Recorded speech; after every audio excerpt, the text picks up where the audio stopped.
بسم اللہ الرحمن الرحیم۔ قاتل کا سراغ۔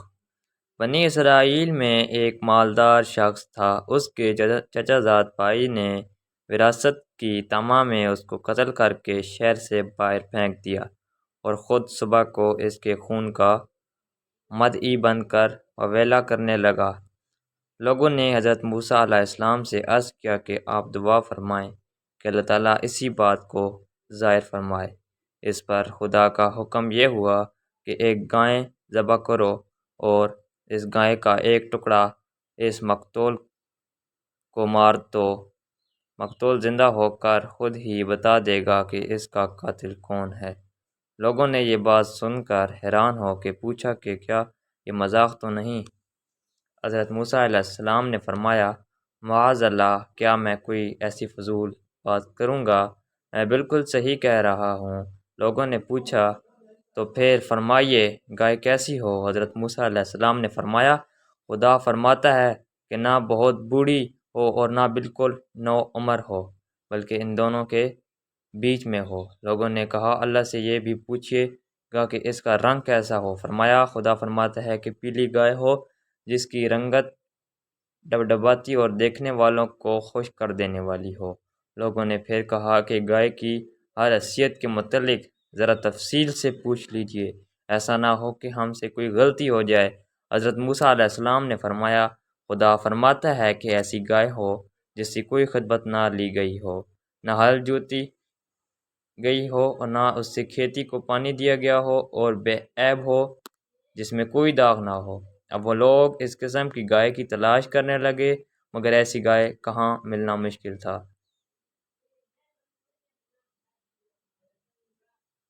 ایک گائے کے متعلق انہیں پتہ چلا کہ وہ گائے ان صفات سے موصوف ہے۔ وہ گائے ایک یتیم بچے کی گائے تھی، اور اس کا قصہ یہ تھا کہ بنی اسرائیل میں ایک صالح آدمی تھا جس کا ایک چھوٹی عمر کا بچہ تھا، اور اس کے پاس ایک گائے کے بچے کے کچھ نہ رہا تھا۔ اس نے اس بچے کی گردن پہ مور لگا کر اسے چھوڑ دیا اور بارگاہ حق میں عرض کیا کہ اے اللہ، میں اس بچے کو اپنے بیٹے کے لیے تیرے پاس امانت رکھتا ہوں۔ میرا بیٹا جب بڑا ہو جائے تو یہ اس کے کام آئے۔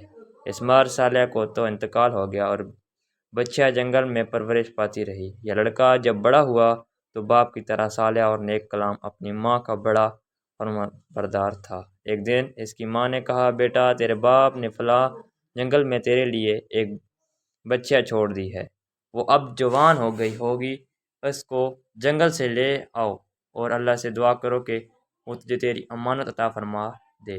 چنانچہ وہ لڑکا جنگل پہنچا اور اپنی گائے کو دیکھ کر ماں کی بتائی ہوئی نشانیاں اس میں پا کر اسے پہچان لیا، اور خدا کی قسم دے کر اسے بلایا تو گائے فوراً حاضر ہو گئی۔ وہ اسے لے کر اپنے ماں کے پاس پہنچا۔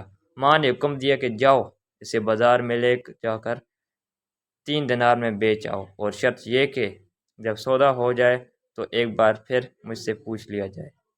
اس زمانے میں گائے کی قیمت 3 دینار تک ہی ہوتی تھی۔ والد کی گائے لے کر بازار پہنچا تو ایک فرشتہ خریدا کی شکل میں آیا اور اس گائے کی قیمت 6 دینار لگا دی، مگر اس شرط سے کہ لڑکا اپنی ماں سے اجازت لینے نہ جائے، یہی کھڑے کھڑے خود ہی بیچ ڈالے۔ لڑکے نے منظور نہ کیا اور کہا کہ میں ماں سے اجازت لیے بغیر ہرگز کوئی سودا نہ کروں گا۔ پھر گھر آ کر ماں کو سارا قصہ سنایا۔ ماں نے 6 دینار پر گائے بیچ دینے کی اجازت تو دے دی، مگر دوبارہ بیچ ہو جانے کے بعد پھر اپنی مرضی دریافت کر لینے کی پابندیاں لگا دیں۔ وہ لڑکا پھر بازار میں آیا اور وہی فرشتہ خریدار بن کے آیا اور 12 دینار قیمت لگا دی، مگر اس شرط پر کہ لڑکا ماں سے اجازت لینے نہ جائے۔ لڑکے نے یہ بات پھر نامنظور کر دی اور ماں سے آ کر سارا حال کہہ دیا۔ ماں سمجھ گئی کہ یہ خریدار کوئی فرشتہ ہے جو آزمائش کے لیے آتا ہے۔ لڑکے سے کہا کہ اب جو وہ خریدا آئے اس سے کہنا کہ آپ ہمیں یہ گائے بیچنے کی اجازت دیتے ہیں یا نہیں۔ لڑکے نے یہی بات اس خریدار سے کہہ دی تو فرشتے نے کہا کہ ابھی اس گائے کو روکے رکھو، جب بنی اسرائیل خریدنے آئے تو اس کی قیمت یہ مقرر کرنا کہ اس کی کھال کو سونے سے بھر دیا جائے۔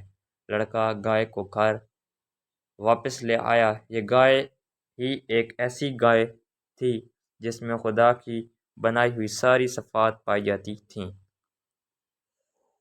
اور جس کی بنائی اسرائیل کو تلاش تھی۔ چنانچہ بنی اسرائیل کو اس گائے کا پتہ چلا تو مکان پر پہنچے تو اس گائے کی یہی قیمت مقرر ہوئی کہ اس کی کھال کو سونے سے بھر دیا جائے، اور حضرت موسیٰ علیہ السلام کی ضمانت پر وہ گائے بنی اسرائیل کے سپرد کر دی گئی، اور بنی اسرائیل نے اسے ذبح کر کے اس کا گوشت کا ایک ٹکڑا مقتول کی لاش پر مارا تو اسے زندہ ہو کر کہنے لگا کہ مجھے میرے چچا زاد بھائی نے قتل کیا ہے۔ چنانچہ قاتل کو بھی اقرار کرنا پڑ گیا اور وہ پکڑا گیا۔ دوستو، اگر ویڈیو پسند آئے تو میرے چینل کو سبسکرائب کر دیں، ویڈیو کو لائک کر دیں اور اس ویڈیو کو شیئر کر دیں۔ شکریہ۔